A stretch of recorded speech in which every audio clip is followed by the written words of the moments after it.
विद्या एवं वाणी की अधिष्ठात्री देवी वीणा पाणी माँ भगवती सरस्वती के श्री चरणों में सादर नमन करते हुए, गुरुजनों के कमलवत चरणों को सादर प्रणाम करके आप समस्तुधी जन एवं जिज्ञास जनों के प्रति सादर नमस्कार। आज के व्याख्यान में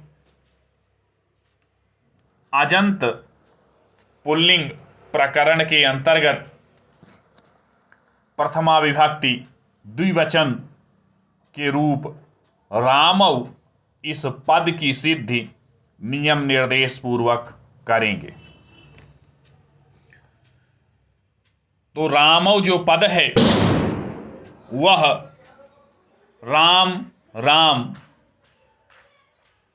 इस रूप से दो राम बनते हैं,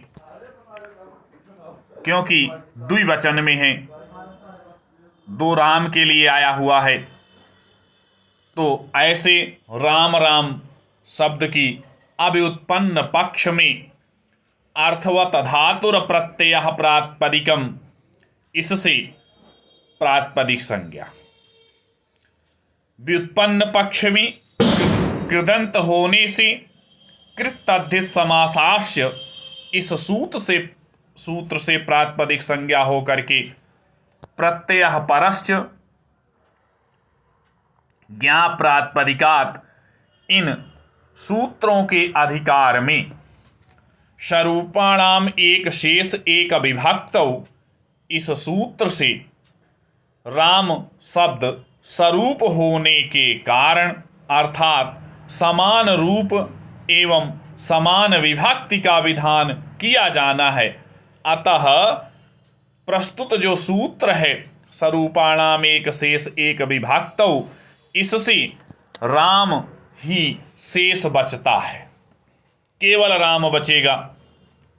चूंकि प्रातिपदिक संज्ञा हो चुकी है पूर्व में, इसलिए प्रातिपदिक संज्ञा होने से प्रत्यय परस्य ज्ञा प्रातिपदिकात, इनके अधिकार में सुऔज समौष्टाभ्याम भिस गेभ्याम भैस गसभ्याम भैस गस ओस आम गियो शुभ, इस सूत्र के द्वारा 21 प्रत्ययों की प्राप्ति होती है।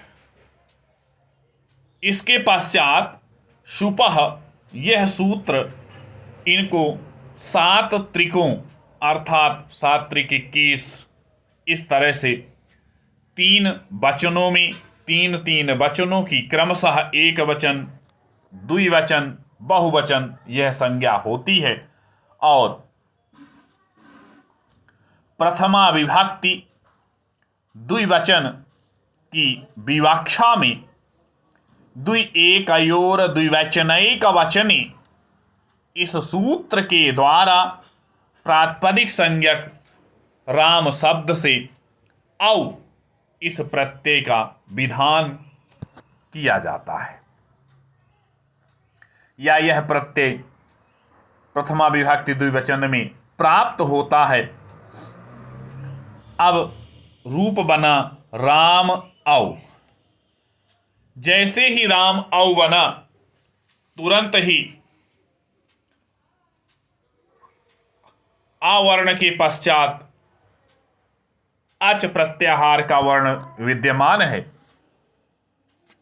इसलिए वृद्धिरेचि इस सूत्र की प्राप्ति हो जाती है। और वृद्धिरेचि इस सूत्र की प्राप्ति होने से यहां इसको वृद्धि एकादेश करने का विधान प्राप्त होता है।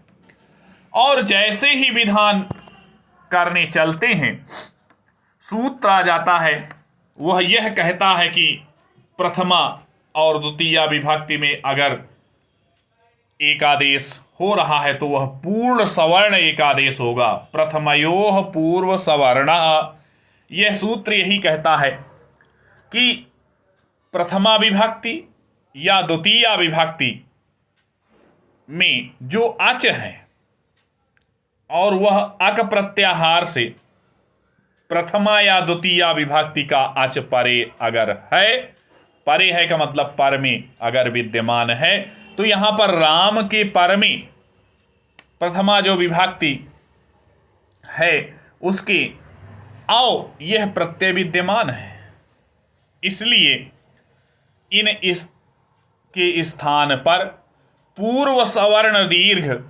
एकादेश करने का विधान किया जाता है।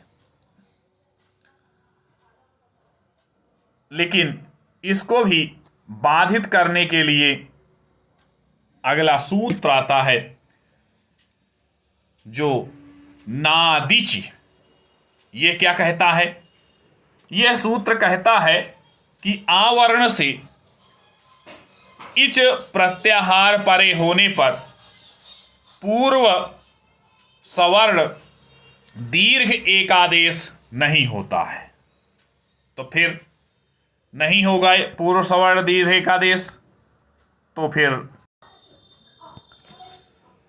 जब पूर्व सवर्ण दीर्घ एकादेश प्राप्त नहीं होगा तब फिर पुनः वृद्धिरेचि यह सूत्र आएगा और इससे वृद्धि एकादेश होकर के रामौ यह पद सिद्ध हो जाएगा।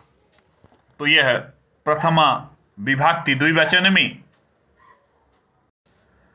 राम इस प्रातिपदिक से औ इस प्रत्यय के योग से रामौ यह पद सिद्ध होता है। तो इससे पूर्व के व्याख्यान में रामः पद को मैंने सिद्ध किया है, आज रामौ पद को सिद्ध करके यहाँ नियम निर्देश पूर्वक स्पष्ट किया गया है। तो इसी के साथ मैं आप समस्त सुधीजन एवं जिज्ञास जनों को सादर नमस्कार करता हूँ और अपनी वाणी को विराम देता हूँ।